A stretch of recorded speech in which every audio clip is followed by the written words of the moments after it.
Caríssimos companheiros, queridas irmãs, boa noite para todos.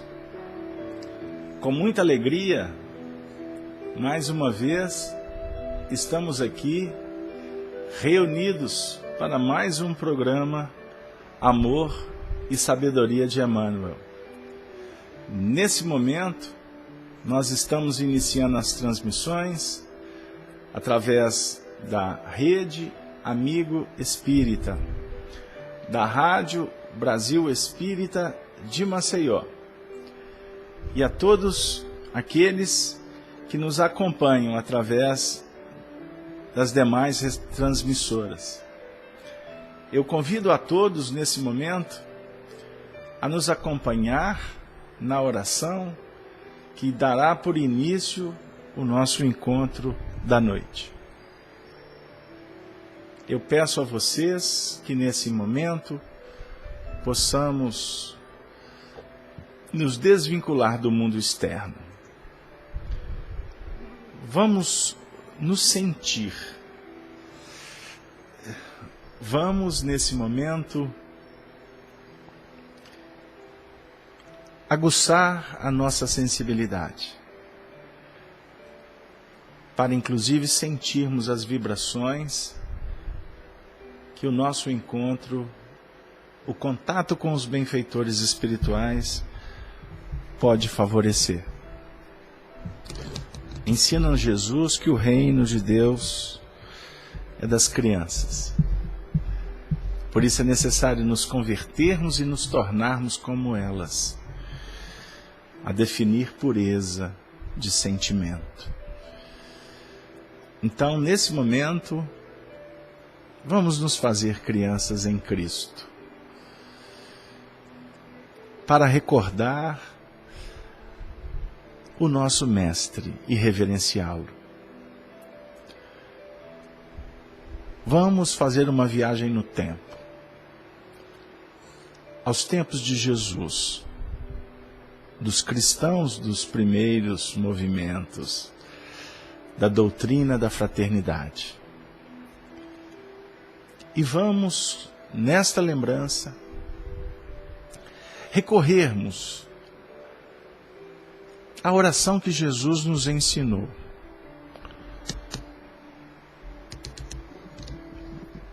Para, nesse momento, intercambiarmos com o próprio Pai Celestial. Dizendo assim: Deus, nosso Pai, Jesus, nosso Mestre, esteja conosco. Pai nosso que estais nos céus, santificado seja o vosso nome. Venha a nós o vosso reino. Seja feita a vossa vontade, aqui na terra como nos céus. O pão nosso de cada dia nos dê sempre, Senhor. Perdoa as nossas ofensas, os nossos erros, à medida em que aprendermos a compreender e perdoar o semelhante, o nosso irmão. Não nos deixe, Senhor, cairmos novamente nas tentações, nos erros que campeiam dentro de nós mesmos e que podem promover dificuldades para o semelhante. Livra-nos, Senhor, do mal, pois o vosso é o reino, o poder e a glória para sempre. Que assim seja. Graças a Deus. Graças a Deus.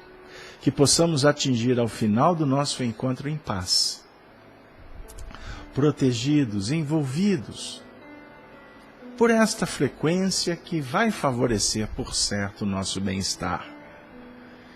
E por isso, nós pedimos aos benfeitores espirituais que possam fluidificar as águas das nossas casas, trazendo o medicamento que necessitamos, que eles possam também atender aos nossos familiares e a todos que sofrem a humanidade, que se encontram nos hospitais, nos cárceres, nas ruas, no mundo espiritual. Que nesse momento possa se estabelecer um grande serviço de atendimento ao semelhante. E que o nosso projeto de estudarmos a doutrina espírita para vivermos o Evangelho possa também favorecer de alguma sorte a paz da humanidade. Pela nossa transformação, pelo nosso desejo sincero em servir, que o Senhor faça de nós instrumentos para a paz definitiva nos corações. Se conosco, Senhor, agora e para todo sempre. Que assim seja. Graças a Deus.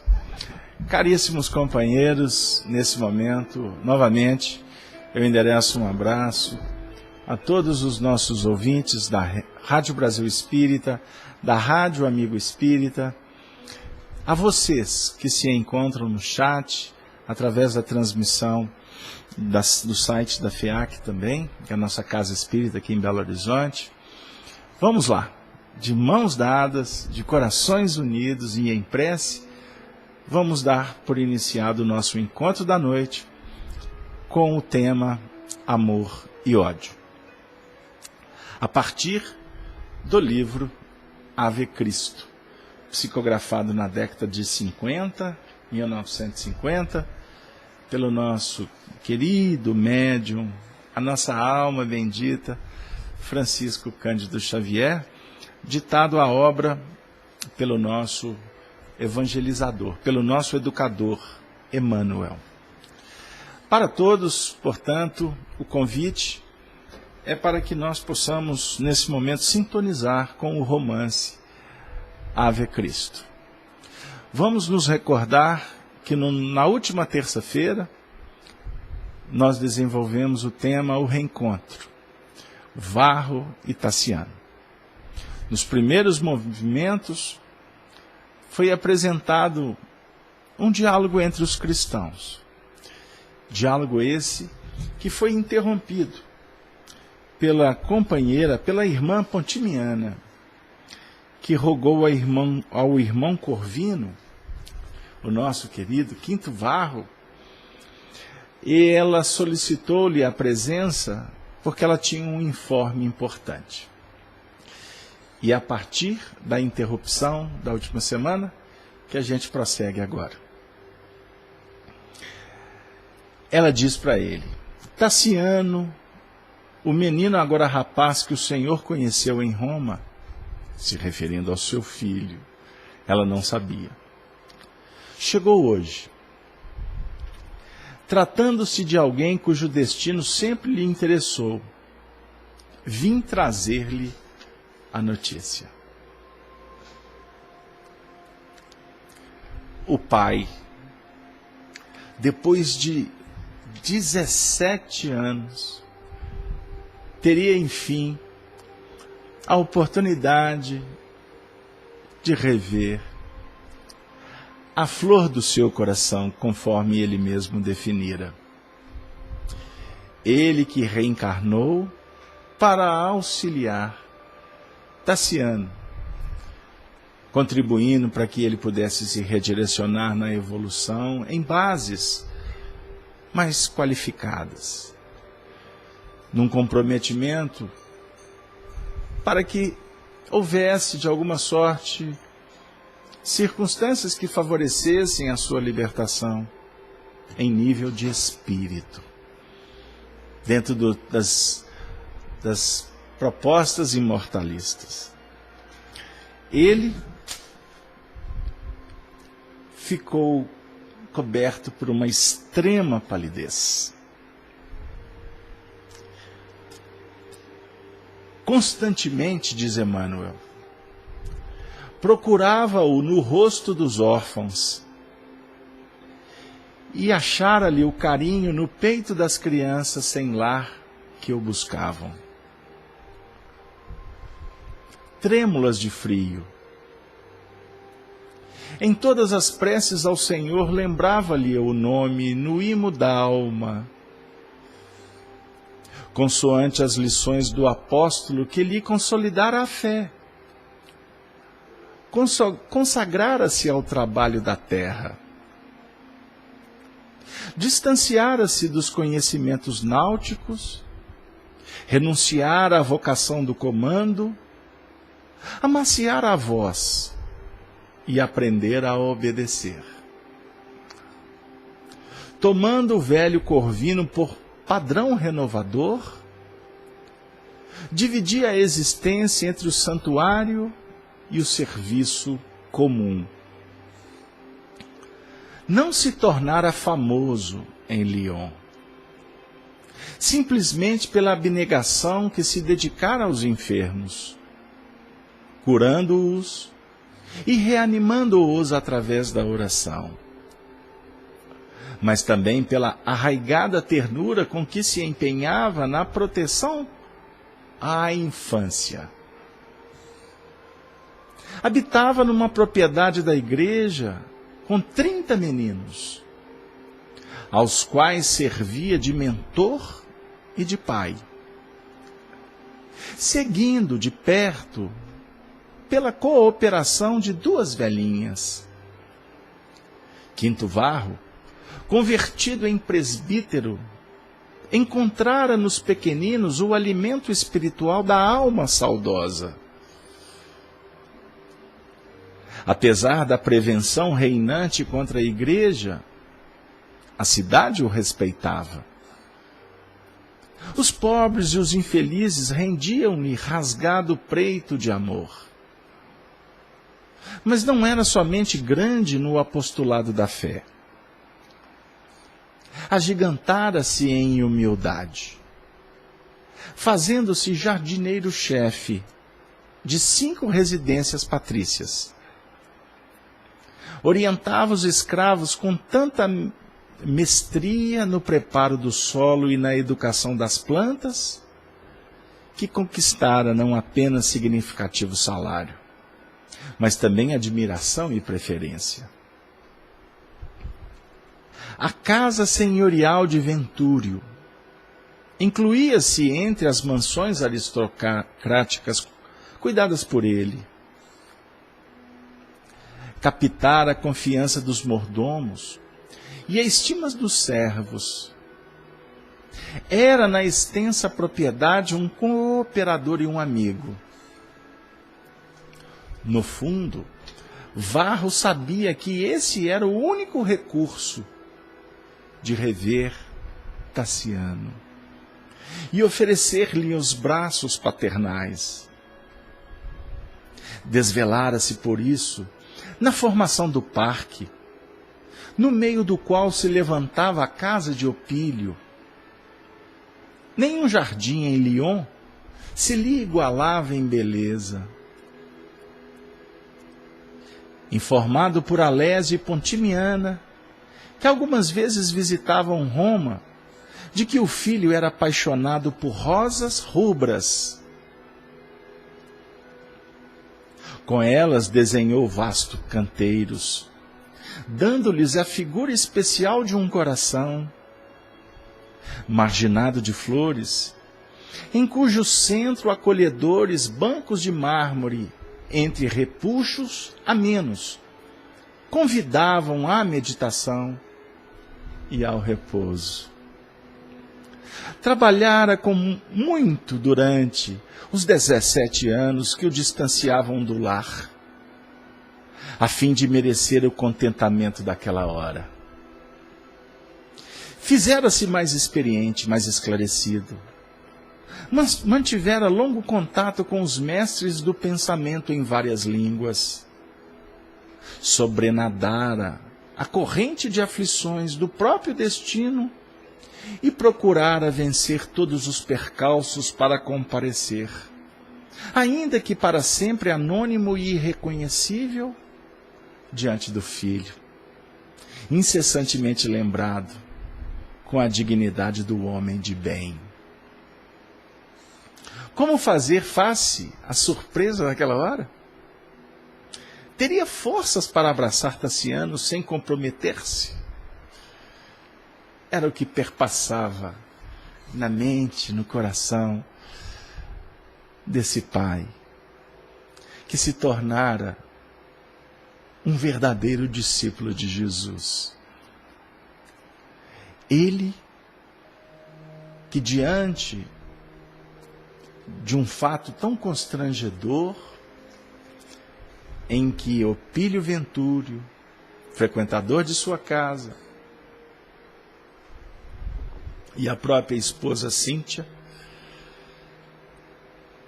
passaram a viver um romance debaixo do teto dele.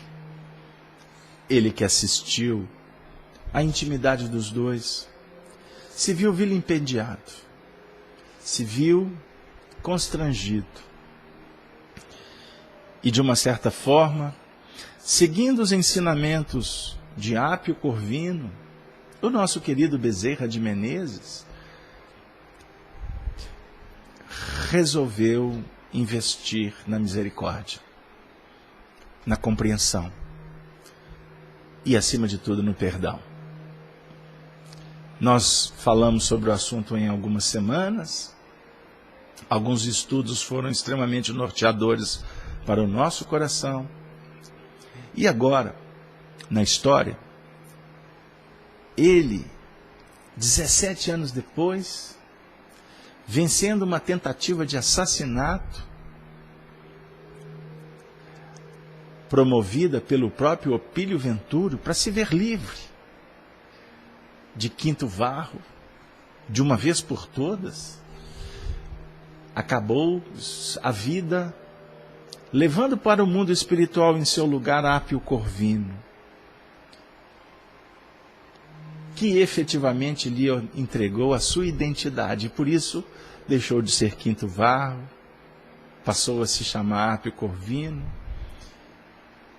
e foi viver na distante Lyon, nas Galhas.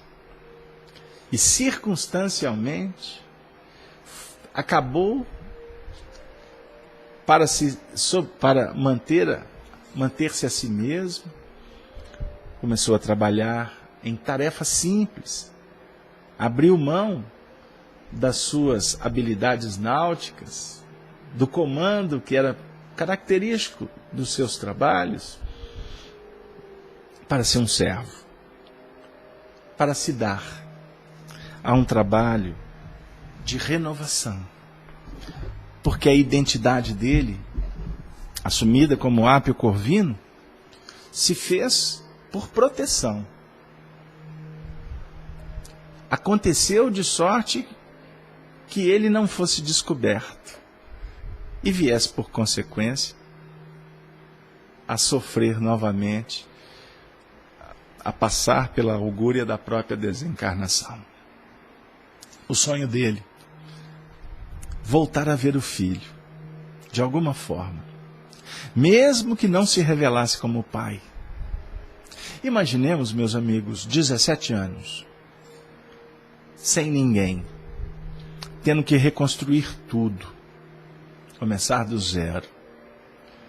E começou, na realidade, numa vida nova, no meio de cristãos, e assumiu responsabilidades, ajudando crianças, outras.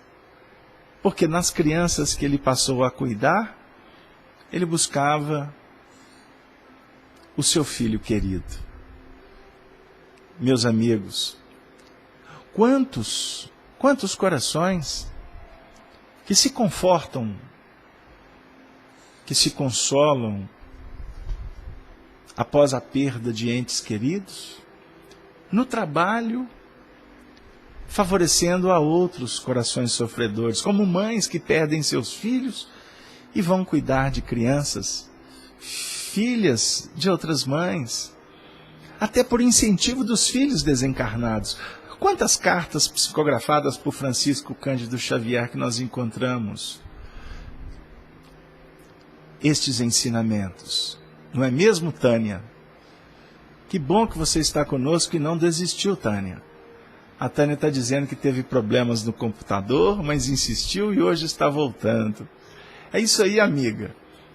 Agora você imagine, Tânia, nós que já tivemos, ao longo desses mais de 2 anos de trabalho, situações em que nós que tínhamos que fazer o programa, o computador travou, a internet caiu, a tempestade levou a energia elétrica, ou fenômenos magnéticos no computador travando tudo, e a gente extremamente envergonhado perante tantos corações que aguardavam o nosso trabalho.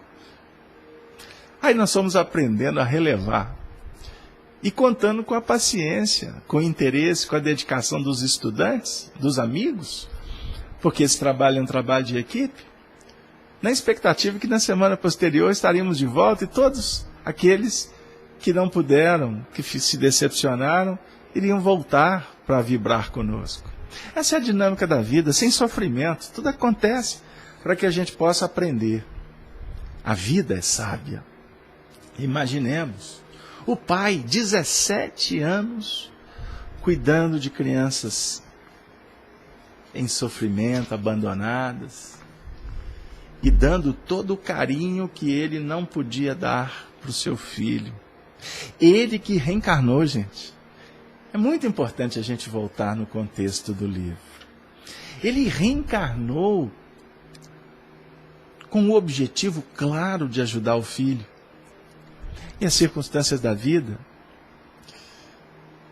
promovem um rompimento, um adiamento, uma interrupção complexa do trabalho dele. E ele buscou em Jesus, no Evangelho, a pacificação interior.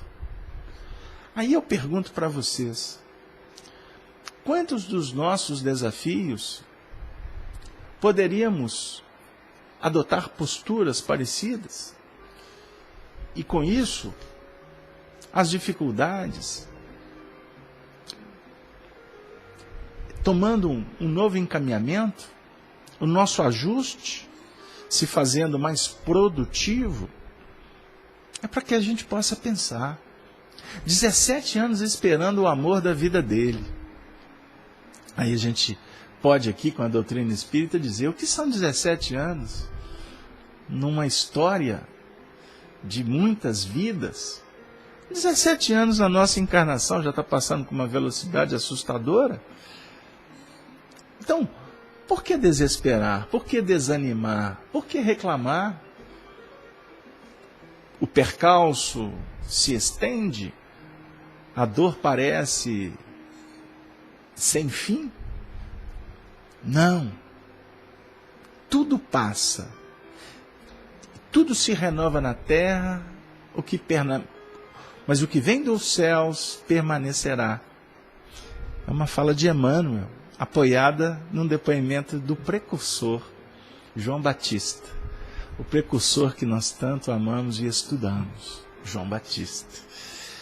Esse que se torna o apóstolo da nova era. Continuando. Então ali ele estava numa condição extremamente complexa. O que ele ia fazer? Qual seria a sua postura? E como se não bastasse, aí eu terei agora que resumir um pouco, para não ficar fazendo uma leitura cansativa. Pontimiana, que na última existência foi Geni Xavier, Alésio, o marido dela, o nosso próprio José Xavier, que se comunicou, depois de desencarnado em 39, através da mediunidade do Chico. Até na década de 80, a gente tem cartas publicadas, algumas, outras conosco, desse companheiro que se tornou um espírito muito amigo, um grande trabalhador no mundo espiritual. Tive a oportunidade de conhecer uma pessoa que detalhou muitas coisas da vida de José Xavier, comunicando até na década de 80. Imaginemos o que ele não está fazendo no mundo espiritual. E Alésio e Pontimiana, então, vão informar para ele, Quinto Varro, que o rapaz estava ali. E, acima de tudo, o que mais o deixou perplexo é que Tassiano estava doente, estava febril e estava delirando. E eles, o pessoal da casa, convocava Corvino por saber das suas habilidades, do seu jeito muito especial, chama-o para cuidar do rapaz, do jovem Tassiano. Imaginemos a cena. Ele que durante tanto tempo, sabedor que o filho era apaixonado por rosas rubras, construiu um jardim de rosas, em forma de coração, na vivenda de Opílio Ventúrio. Imaginem, gente. Vamos refletir sobre a conduta espiritual de Quinto Varro. Ele estava ali cuidando da mansão daquele que destruiu a sua casa. Isso é que é testemunho cristão de perdão. Alguém pode dizer, mas ele fez isso talvez para se aproximar do filho. Sim, não estamos discutindo isso. Se ele apoiava os seus sentimentos na possibilidade de se reencontrar com o filho, a gente percebe claramente. Mas ao mesmo tempo ele contribuía. E como ele teve a oportunidade de trabalhar a sua intimidade, no que remonta ao perdão que ele exercitava para com Opílio Ventúrio e a sua esposa Cíntia. E com o transcorrer da história, do livro, nós vamos comprovar, nós vamos constatar esses aspectos.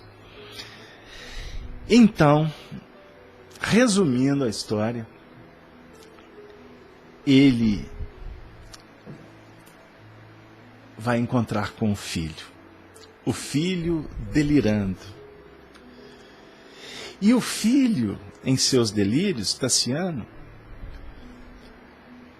começa a falar sobre o pai, a morte do pai. Quem trouxe a informação da morte de meu pai? Onde estão os escravos que o assassinaram? Malditos! Todos serão mortos. Conduzamos a galera até Cartago. Não posso recuar. Conhecerei a verdade por mim mesmo. Faremos um inquérito. Punirei os culpados. Como puderam esquecer tamanho delito? Ele delirava. Não perdoarei ninguém. Aniquilarei todos os patifes. E o pai, diante do filho, delirando, ele compreende o que foi passado para o filho. Ou seja, a informação de que ele, o pai, tinha sido assassinado. E ele estava ali, diante da verdade. O rapaz, fora de si, Pontimiana esclareceu. Lembra-se do pai assassinado faz muitos anos por escravos nazarenos. Imputaram a culpa aos cristãos para manchar, para culpar os inocentes. Os cristãos que naquela época viviam perseguições seríssimas.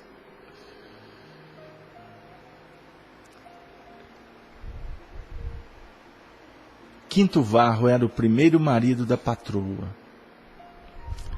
Consta que viajava rumo a Cartago incumbido de providenciar o castigo de vários cristãos insubmissos, quando foi apunhalado por servidores irresponsáveis e inconscientes.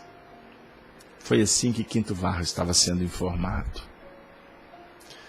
E eles, então,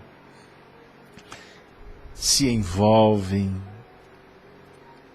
para cuidar do garoto.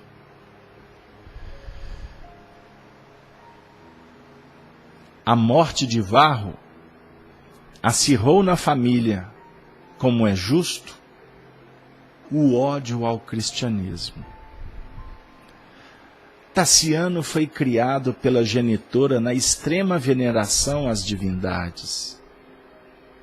A senhora costuma dizer que preparou o filho para combater a mistificação galileia e não oculta o propósito de fazê-lo sustentáculo na munificência imperial. Respeito, assim, a sua cooperação, na qual Pontimiana deposita a maior confiança. Contudo, sinto-me no dever de rogar-lhe cautela, a fim de que o rapaz não se sinta ofendido em seus princípios. Eles sabiam que Corvino era cristão. E ali eles estavam alertando-o. Tassiano piorava. Mas com o passar do tempo, o atendimento do cristão Corvino, as orações, o passe magnético, foi auxiliando o soerguimento daquele garoto. A Adriana está colocando os seguintes dizeres no chat. Muito bom o estudo. Quando você faz uma correlação entre uma reencarnação e a outra, identificando os personagens no tempo e na história, podemos compreender melhor e ver esta obra tão linda. Ô Adriana, muito obrigado pela sua fala.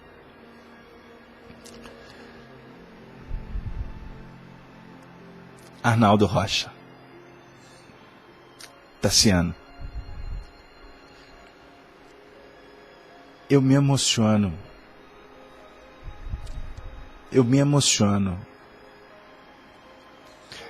Porque quando eu entro nessa história, eu encontro amigos.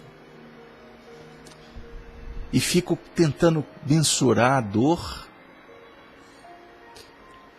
a emoção que eles assistiram essas cenas mais de 1.800 anos depois, através da mediunidade esplendorosa de Chico Xavier. E eu, como observador, costumo brincar dizendo como um repórter, quem sou eu para ser repórter? Associo para tentar encontrar conteúdos pedagógicos, avocando inspiração para não tirar conclusões precipitadas em julgamentos improfícuos.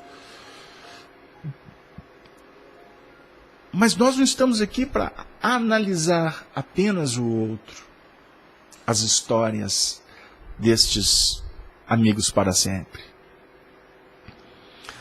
mas também para nos encaixar no texto, no contexto, e para ver o espírito, para sentir a obra, para verificar os seus efeitos no que remonta à nossa própria caminhada. Porque a linha, os laços que vinculam personalidades no tempo,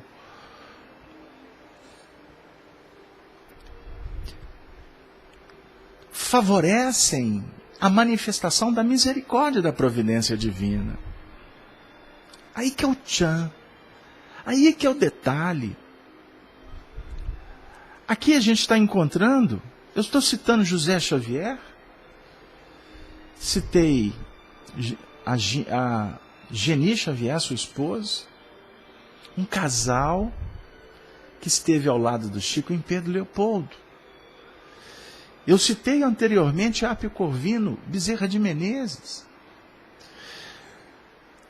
Eu não citei com detalhes o soldado que assassinou Apio Corvino, que vai se apresentar de novo nessa história mais adiante. Fúvio, que foi um médium que teve um papel muito bonito no movimento espírita de Belo Horizonte. O nome dele era Loreto Flores, era um médium de cura. Promoveu magnetismos revitalizadores sem número de corações em sofrimento. Mas o que importa aqui para nós não é só identificá-los. Porque a gente vê por aí pessoas querendo inventar histórias, uma forçação de porta, como se a grande maioria não pensasse, não refletisse sobre ideias extemporâneas que soltam por aí. No nosso caso aqui, o nosso objetivo é entender o que nós estamos fazendo na Terra, vivendo sobre expressões do passado, dentro de leis soberanamente justas que visam o nosso despertamento para a nossa reparação consciente. Não naquele campo de ficar pagando, mas nos preparar para que sejamos candidatos a essa reparação, conforme Kardec apresenta no livro Céu e Inferno, mas dentro de um contexto de um trabalho condizente com o que a nossa consciência já indica. Uma vida mais essencial. Então, queridos amigos, o assunto, ele é extremamente instigante. E tomara que ele possa favorecer para nós a nossa libertação. E então, aqui o texto, Emmanuel vai dizer que Quinto Varro ficou por 30 horas consecutivas. O religioso, entre a força da fé e a abnegação do amor, acompanhou-o com a desvelada ternura, conquistando o reconhecimento de todos os circunstantes. E eu chamo a atenção,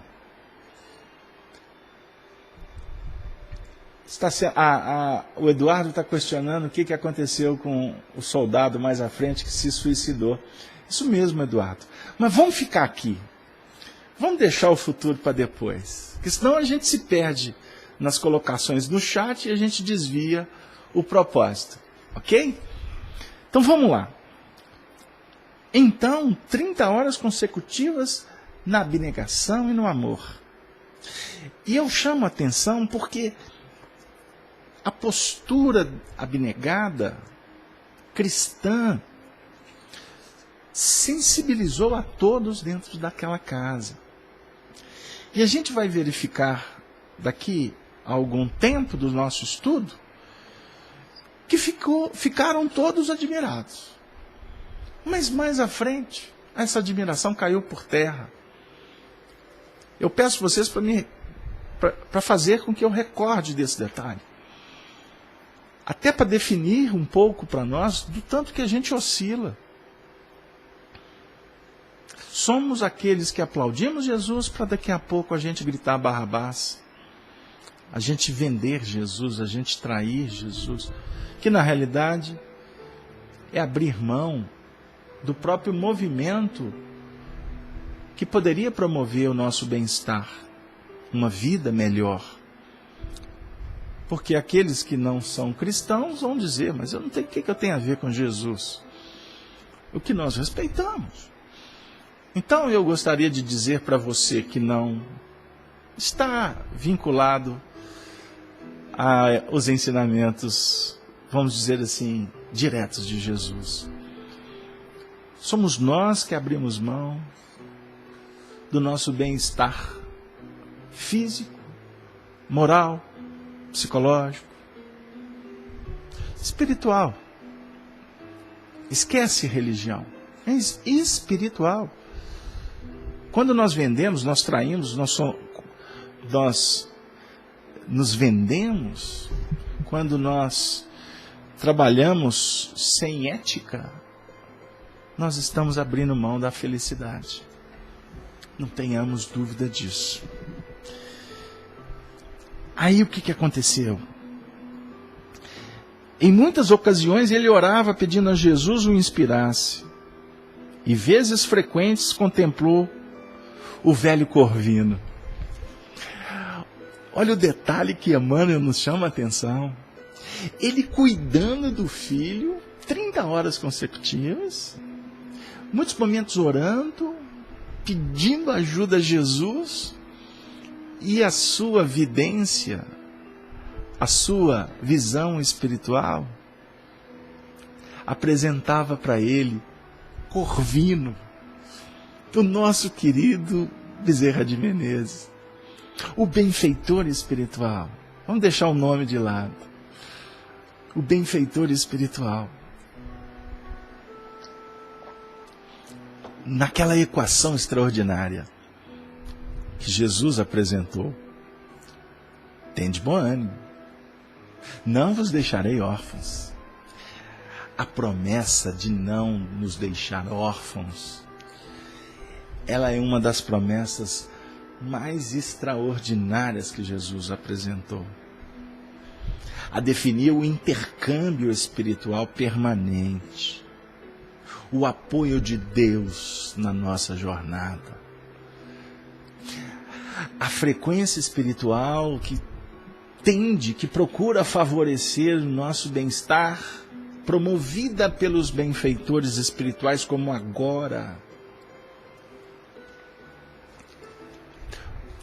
Eu não posso pensar, eu não posso parar o meu raciocínio, que eu esteja aqui com vocês apenas relembrando uma história. Na quinta-feira, estudando Apocalipse, trabalhando a letra.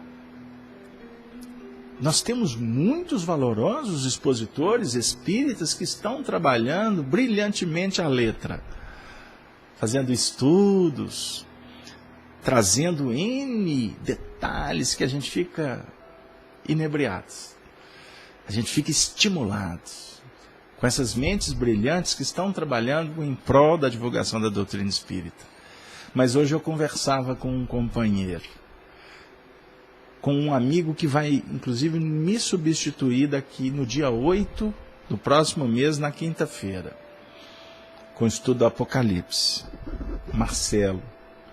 Eu dizia para ele: Marcelo, você está iniciando um trabalho conosco, nos estudos, no chat. Lembre-se de uma coisa: o nosso trabalho aqui, ele não tem o objetivo principal do desenvolvimento intelectual. Nós não estamos aqui para trazer informações sem critério. Nós estamos aqui, sim, para favorecer a formação da mentalidade doutrinária. Nós estamos aqui para estudar a doutrina espírita. Mas o nosso trabalho principal é com o espírito. O nosso objetivo maior é cuidar, é favorecer, de alguma sorte, inspirar, para que cada um intercambie em frequências superiores, para que o nosso trabalho também seja terapêutico. O nosso trabalho, ele tem um objetivo de cuidar de todos nós, porque somos necessitados. Agora a gente vai ficando tão feliz com o intercâmbio, com essa promessa que se materializa e que nos dá certeza: não vos deixarei órfãos, que a gente até realmente acaba tendo um desenvolvimento ou uma necessidade de informações, porque a sede do saber, vai caracterizando a nossa condição em vias de evolução. Quanto mais evoluído, mais nós vamos ter interesse em conhecer as leis. E, acima de tudo, vivenciá-las. Ele estava ali, diante do Cristo, diante de Corvino. O filho se reestabeleceu, pois grande era o amor que nutriu aquele movimento. E o interessante, porque Emmanuel narra que quando o enfermo recuperou a lucidez, abraçou-o. Quando o enfermo recuperou a lucidez, abraçou-o. Agora eu vou convidar vocês que estão conosco desde o início, desde o primeiro estudo do livro Ave Cristo, quando nós estávamos trabalhando o texto do primeiro capítulo, estão lembrados? Quando o Quinto Varro foi no mundo espiritual que circunvolvia a cidade de Roma e encontra seu filho. Recordam-se que ele estava envolvido com as turbas complicadas? Aí a aproximação, a chegada do benfeitor sensibilizou-o e ele foi, de uma certa forma, tomando aversão àquele movimento inebriante até então que ele se encontrava, até que chegou um momento em que ele faz uma prece para os deuses e no lugar dos deuses ele vê a luz, a presença de Quinto Varro, o seu pai espiritual. E os dois tiveram um encontro belíssimo, belíssimo. Aí o tempo passa, os dois reencarnam na condição de pai e filho. E aqui agora, o garoto, a criança, que mal tinha se adaptado à vida, o seu pai foi arrancado do seu convívio. 17 anos depois, possivelmente ele deveria estar aqui com uns 20 anos de idade, 20, 21 anos de idade, pela configuração que Emmanuel apresenta no início do livro, que era uma criança no berço. Então vamos colocar aí que tivesse 2 anos, 3 anos. Mas com 20 anos, a circunstância, observe, a circunstância de uma viagem que iria favorecer o encontro do filho com o pai, circunstancialmente ele fica enfermo. Por que será? O Emmanuel não tocou nesse assunto. Mas aqui, vocês que estamos aqui estudando esses detalhes, podemos levantar esse ponto. Não será nenhuma heresia não, viu gente? Porque tem espíritas por aí que tem um medo de mexer com a letra, que é um negócio absurdo. E na realidade a letra é um fator didático indutor. Porque o aprendizado se encontra por trás da letra. Porque por trás da letra está o nosso coração. Não sei se deu. Hoje eu assisti um vídeo de um amigo nosso aqui de BH, de nome Samuel Cardoso. Um expositor que eu aprendi muito com ele. Ele é mais velho, muito mais velho, eu brinco com ele. Não é tão mais velho. Mas o Samuel é de família espírita, então ele teve acesso, desde criancinha, a muitas oportunidades. E quando eu o conheci, ele já estava num patamar bem à frente na exposição espírita. E hoje, circunstancialmente, eu assisti uma entrevista do Samuel com meu grande amigo Falcone, de Juiz de Fora. É um outro coração que eu respeito, admiro profundamente. E mando aqui um abraço para todos os amigos de Juiz de Fora. E se a Ivete estiver por aí, que ela, por favor, seja portadora do meu abraço para o Falcone.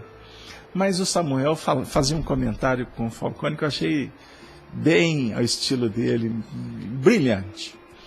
Nós temos que aprender, nós temos que entender a doutrina espírita daqui para frente como um espelho a refletir as nossas necessidades. Nós temos que nos encontrar nas mensagens. Nós temos que mergulhar dentro dos ensinamentos. Por isso que o Samuel, agora me veio a memória, lá atrás, o Samuel aprendeu com Honório Abreu. Samuel fazia os estudos, ele falava assim, nós temos que chegar naquela condição de responder sobre a questão, por exemplo, 23 do Livro dos Espíritos. O que é o Espírito? Samuel brincava com a gente, na mocidade dizia, não responde assim, é o princípio inteligente do universo. Tudo bem, é isso mesmo. Mas vamos começar a treinar respondendo assim, o Espírito sou eu. O Livro dos Espíritos é a minha história, a minha trajetória. Os Espíritos superiores representam a minha meta. Os Espíritos inferiores são os elementos, são os recursos, são todo aquele mecanismo de crescimento para atingir essa meta. Então o espírito inferior sou eu. Que tem momentos que eu sou primitivo. E que tem momentos que eu sou criança. Que tem momentos que eu já estou sofrendo augúrias. Estou pagando. A lei está respondendo. Estou macerado. Tem momentos que eu necessito de um passe. Mas tem momentos que eu estou aqui fazendo a exposição espírita. Tem momentos que eu estou na condição de médium, oferecendo as minhas faculdades para que os espíritos enfermos se comuniquem, porque encontram ressonância nas minhas enfermidades. Então, queridas amigas, amigos, vamos pensar em como que a doutrina espírita está sendo trabalhada para nós hoje. A Rita está dizendo, opa, Falcone eu conheço. Eu aqui de Juiz de Fora, então vai lá na FEAC de Juiz de Fora. Aí eu vou brincar com você, viu, Rita, que a FEAC de Juiz de Fora é o nosso primo rico. Primo rico. Isso aí. Porque a FEAC aqui de Belo Horizonte, que é aqui nós fundamos, é o primo pobre. Vocês não lembram da Praça da Alegria antigamente? Que tinha o primo rico e o primo pobre? Então, vocês são novos, não vão se recordar. Mas isso é minha época, né? Então, eu e o Falcone temos assim um entendimento, nós temos uma afinidade, assim, não dá para nós dois sentarmos, porque aí vai ser horas e horas e horas e horas de conversa, e conversa sempre com um cunho extremamente doutrinário. Respeito profundamente o trabalho do Falcone, que eu brinco com ele, que ele é um trator. Ele é um trator, né? Que tinha a sua digníssima esposa, que faleceu, né? Hoje ele é casado com a minha querida amiga Andréia também, né? Eu esqueci o nome da primeira esposa dele, que punha freio no trator, né? E hoje é a André que está pondo freio no trator, porque a gente precisa mesmo, tem hora que tem que segurar a onda, porque a gente empolga. Espírito de endividado, devedor, temos que tomar cuidado. Deu aí? Então, desculpem, eu estou fazendo essa abordagem assim, mais íntima, porque o nosso estudo aqui, ele favorece também esse nosso intercâmbio. Né? Então vamos continuar. Eu estou, inclusive, preocupado com a energia do computador aqui, que eu estou sem a fonte. Vamos lá. Então, o nosso companheiro, Tassiano se desperta e dá um grande abraço, reconhecido naquele homem. Espiritualmente ele sabia, porque espiritualmente a gente sabe. Kátia, obrigado Rita, é a Kátia que desencarnou num acidente de trânsito. Mas vamos lá, continuando. Tassiano, sentindo-se infinitamente atraído para aquele homem humilde que o visitava, perseverante, apreciava entreter-se com ele por longas horas em explanações sobre ciência e arte, cultura e filosofia. Você sabe o que é muito legal, gente? Dividir isso com vocês me deixa, sinceramente, muito emocionado. Porque aqui eu não estou vendo o Tassiano. Eu estou vendo. Eu leio essa história vendo o meu amigo, meu querido Naldinho. Porque é isso aqui. Exatamente. É esse o Arnaldo.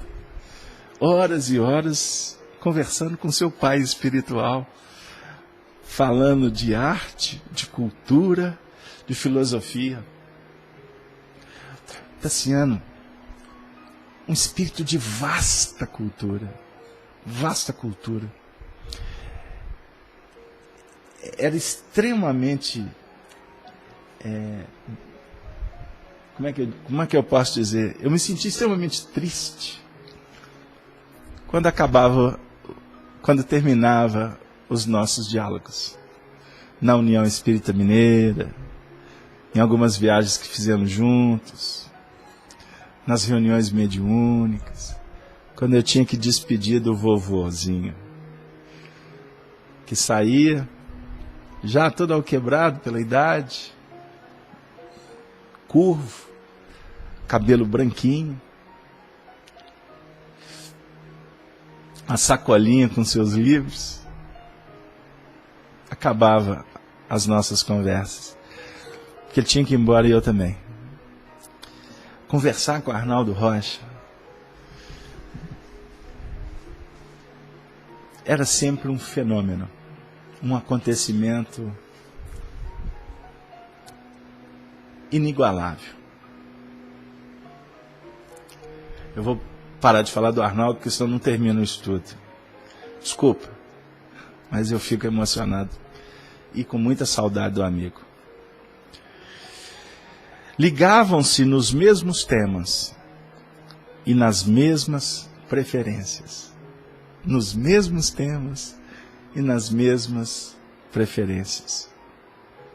Discutiam Virgílio e Lucrécio, Lucano, Homero, Epicuro e Timeu de Locros, Sêneca e Papiniano, com análogos pontos de vista. Com análogos pontos de vista. Nós estamos falando, gente, de um tempo muito recuado. Nós estamos aqui no ano de 233.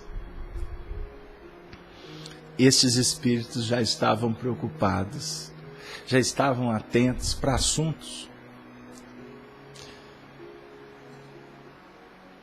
que muitas crianças ainda não se atentaram. Porque não chegou a hora, não é verdade? Todavia, como se temesse perder a fascinante comunhão em que se mergulhavam, pareciam linhas paralelas em religião. Evitavam sistematicamente qualquer comentário em matéria de fé. Amparado pelo amigo, o rapaz já conseguia efetuar vários passeios no parque enriquecido de suntuosa vegetação e ali, à sombra de vigorosos abetos ou entre giestas em flor, entabulavam preciosas conversações, sorridentes e felizes, à maneira dos antigos helenos, que preferiam a permuta de avançados conhecimentos no santuário da natureza. Certa feita, espicaçado pela curiosidade, Tassiano indagou quanto às razões do seu insulamento na Gália. Quando poderia ser em Roma festejado o professor? De onde vinha e por que se condenara à obscuridade colonial? Relutante, Corvino confessou que nascera na metrópole dos Césares, mas apaixonara-se pelo serviço junto à comunidade gaulesa e vira-se preso por fortes laços do coração. Que trabalho, contudo, encarcera-te-ia em Lyon, a ponto de esquecer-te? Perguntou o jovem com espontâneo carinho. Admito que os herdeiros da glória patrícia não deviam abandonar a educação aos escravos. Um egípcio ou um judeu não podem produzir os pensamentos de que carecemos para a garantia da grandeza imperial. Sim, sem dúvida. Entretanto, acredito que também as províncias nos reclamam acurado interesse. O mundo está repleto de nossos legionários. Possuímos forças incoercíveis de civilização. Em todas as frentes, nossos imperadores podem ser proclamados em variadas zonas da terra. Em razão disso, não podemos olvidar a necessidade de instrução em todos os setores. Em todos os setores carecemos de instrução, que na realidade é educação. Por esse motivo, converti-me em mestre-escola. Eles parlamentavam com muito bom humor e alegria. Só que aí, empolgado, o nosso querido mestre-escola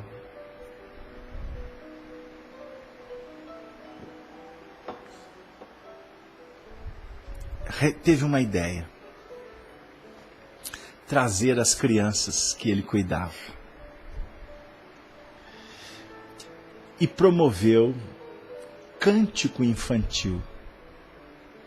Porque ele, na concepção dele, aquele movimento poderia sensibilizar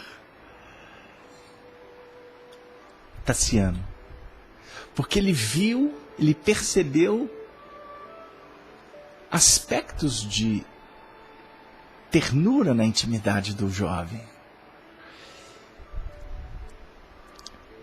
Depois de ter refletido segundos, dirigiu-se ao convalescente de olhos iluminados por secreta esperança e indagou como receberia ele a saudação dos pequeninos que se erigira guardião.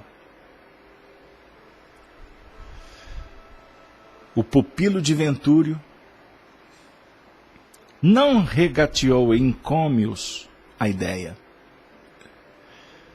Sentir-se-ia muito feliz com a homenagem, declarou.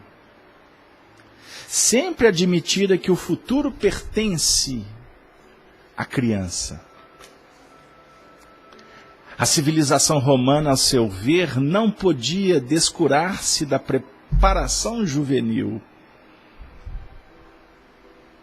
Então, amigos, no dia previamente marcado, o próprio Tassiano, com o auxílio de Alésio e da mulher, organizou na encantadora Praça das Rosas Rubras,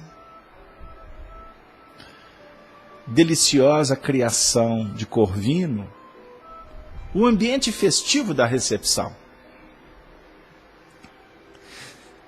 E agora eu vou convidá-los para observar os detalhes que Emmanuel nos ofereceu.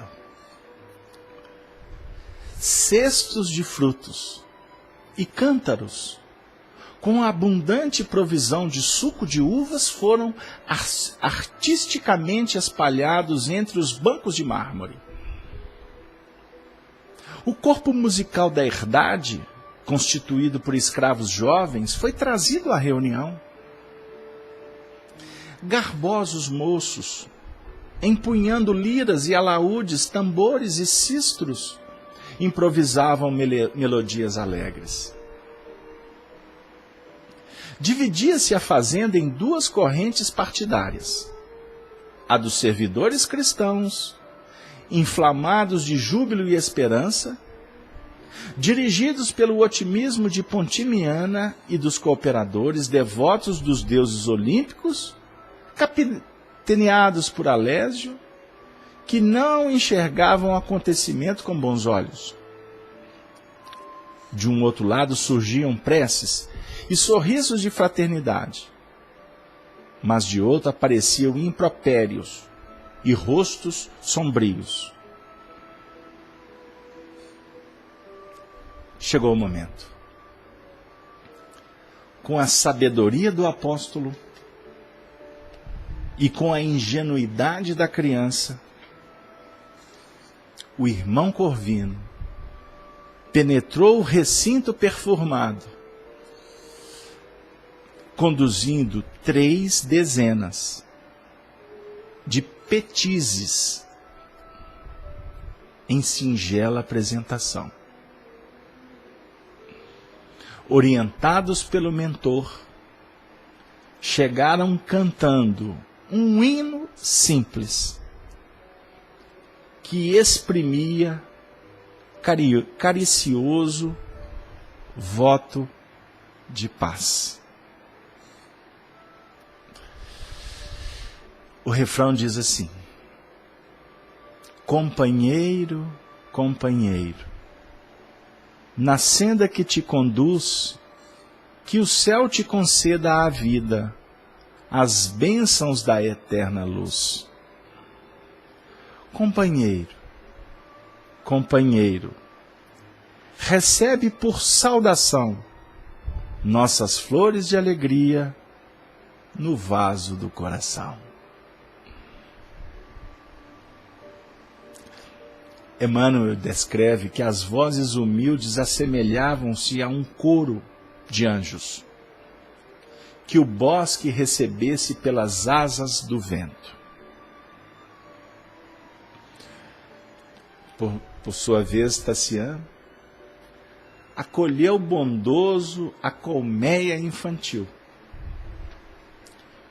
Houve um momento em que 2 bailarinos executaram inúmeros cômicos, enquanto todos os petizes riam, todos felizes. Aconteceu jogos inocentes.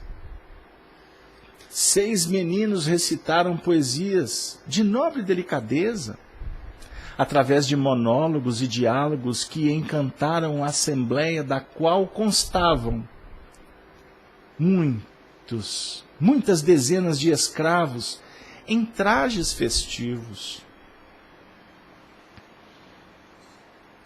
Em certo momento, Tassiano tomou a palavra, referindo-se aos ideais da pátria e da raça, no engrandecimento da humanidade.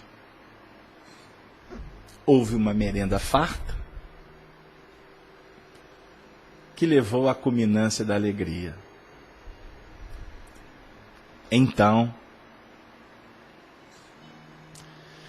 o prestimoso jardineiro, que se fizera o afortunado credor de tantas atenções, trouxe ao jovem Patrício, o menor da turma. Era Silvano, um menino de 5 anos apenas. Filho de um legionário que morrera no ponto. A desditosa viúva, atacada pela peste, confiara-lhe o garoto, semanas antes. Tassiano abraçou-o com sincera ternura, dirigindo-lhe a palavra carinhosamente.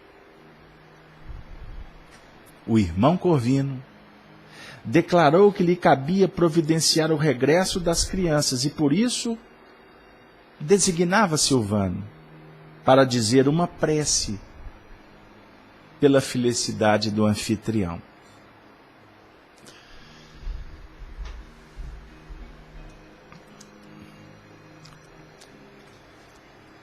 Essa é a parte complicada do nosso encontro. Pois o pequeno submisso, trocando jubiloso olhar com o orientador, procurou o centro da praça. O momento era de extrema expectativa. Todos os circunstantes entreolharam-se aflitos. O pupilo de Ventúrio acompanhava a cena sorridente, certo de que seria lembrado numa oração comum às divindades. O pequeno, de cabeça erguida ao céu, como um soldadinho triunfante, começou a falar comovidamente. Jesus,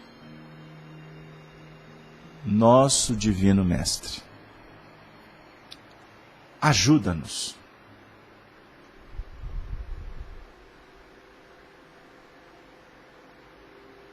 O que aconteceu nesse momento? Súbita palidez cobriu a face do moço patrício. A fisionomia dantes calma e educada tornou-se-lhe irreconhecível. Feroz expressão eclipsou-lhe a alegria. Repentinamente convertido numa fera humana, rugindo, cólera, clamou terrível: abaixo os nazarenos, abaixo os nazarenos, maldito Corvino, maldito Corvino. Que desgraça! Quem se atreveu a introduzir cristãos em minha casa? Farei justiça, justiça. Acabarei com essa praga.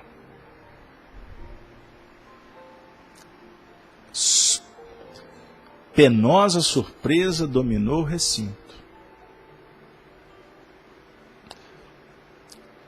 O paternal benfeitor, Quinto Varro, Ápio Corvino, aproximou-se dele implorando em lágrimas: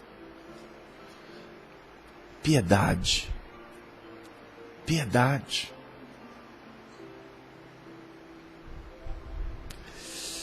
Ele não percebeu, Tassiano, as lágrimas. Recuou, desesperado, e respondeu com uma voz seca: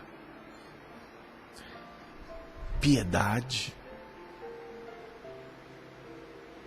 Reparem o velho refrão dos imundos galileus. Agitando um bastão de ponta metálica, rugia estentórico: fora daqui, gênios infernais, víboras do montouro, filhos das trevas, fora daqui. Emmanuel descreve que o jovem parecia possesso de demônios do crime. Tal a máscara de indignação e perversidade que lhe surgira no rosto. As crianças tremiam de medo.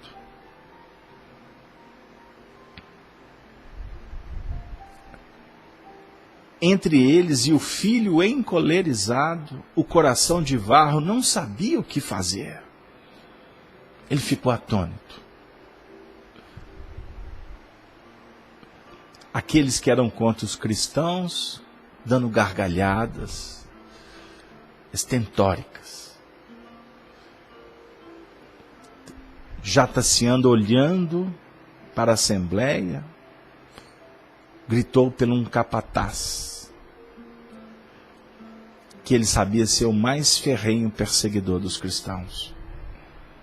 Epípodo, traze o cão selvagem. Expulsemos a canalha, aniquilemos os embusteiros.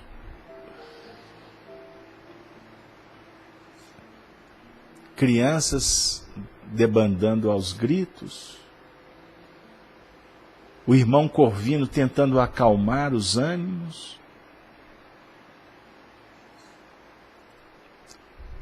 O animal foi solto, dilacerando Silvano, o menor de todos, a criança da prece.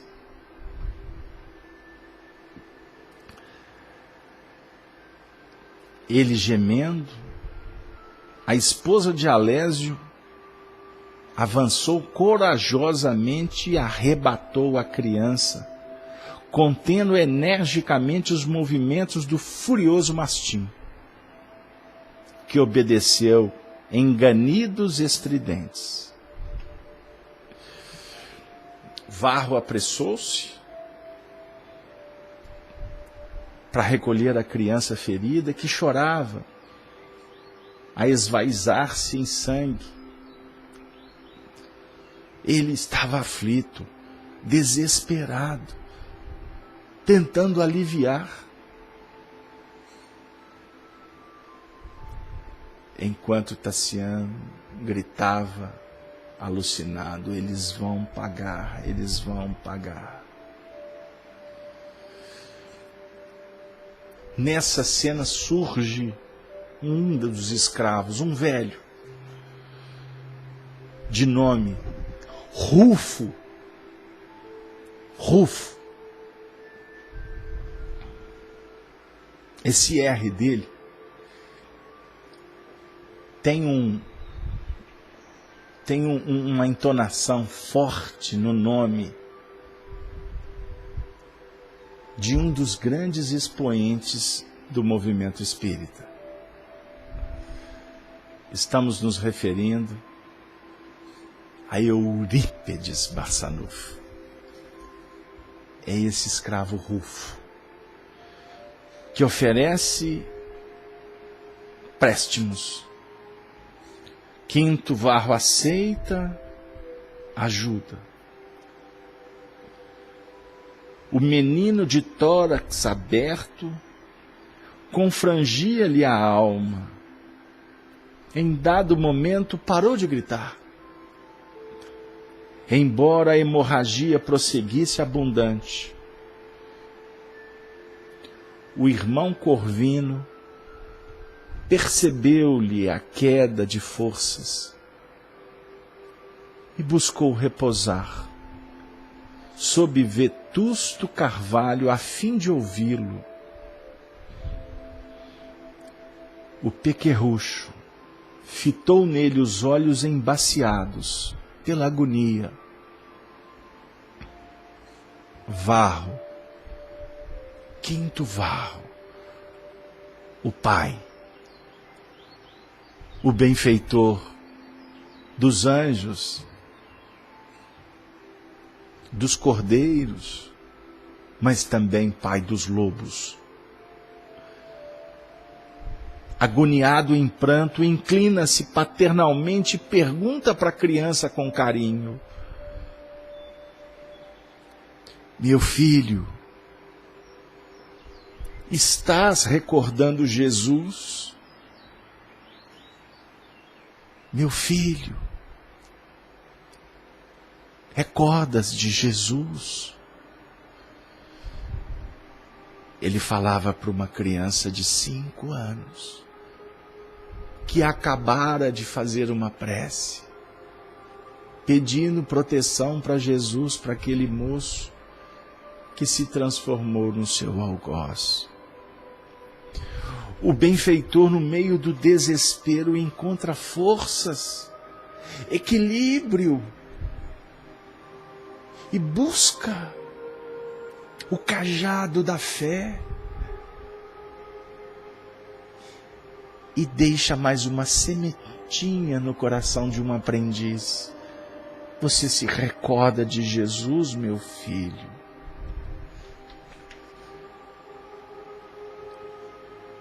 Sim, respondeu o pequerrucho, com uma voz fragilizada. Sim.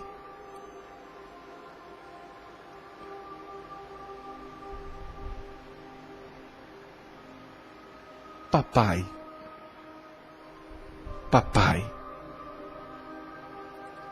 abraça-me. Tenho frio, papai. E o sangue jorrando do tórax. Papai, tenho frio. Quinto Varro compreendeu. Estreitou-o contra o coração como se desejasse aquecê-lo com o calor da própria alma. Tudo em vão. Silvano estava morto.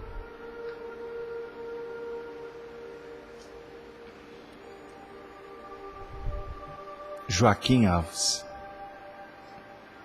mais um dos amigos para sempre. O Jô, companheiro de vasta folha de trabalhos na seara espírita. Amigo, confidente de Chico Xavier. O Jô.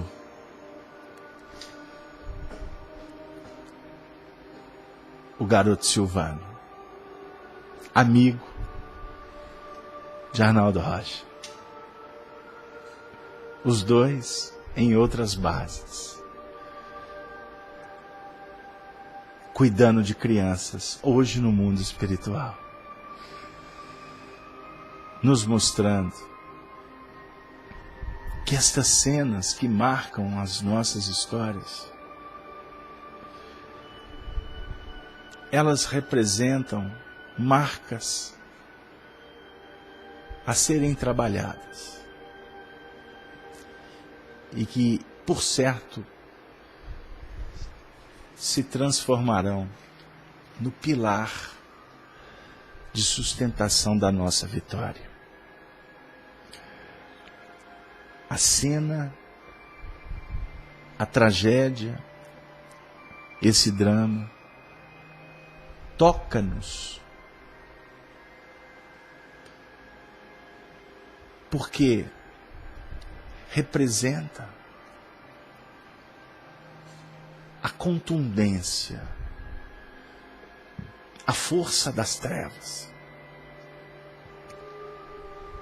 a irreverência da violência, do egoísmo, da vaidade, do orgulho, da sede de poder, de se sentir vitorioso por enganar, falsear.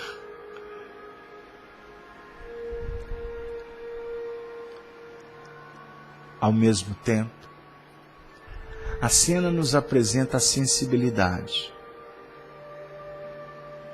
a pureza, a fé e a resposta do alto quanto ao investimento na luz. Silvano morreu nesta história. Silvano se torna benfeitor na eternidade.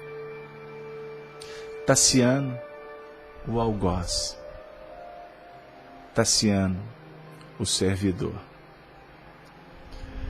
Os benfeitores nos inspirando, representando o auxílio para os novos empreendimentos. Nós, discípulos, aprendizes, na grande caminhada. E Jesus, o Cristo, respaldando o nosso destino, nas expressões sacrossantas da sua misericórdia. Que o Senhor da vida nos conforte, nos inspire e encontre em nosso coração uma casa de portas abertas.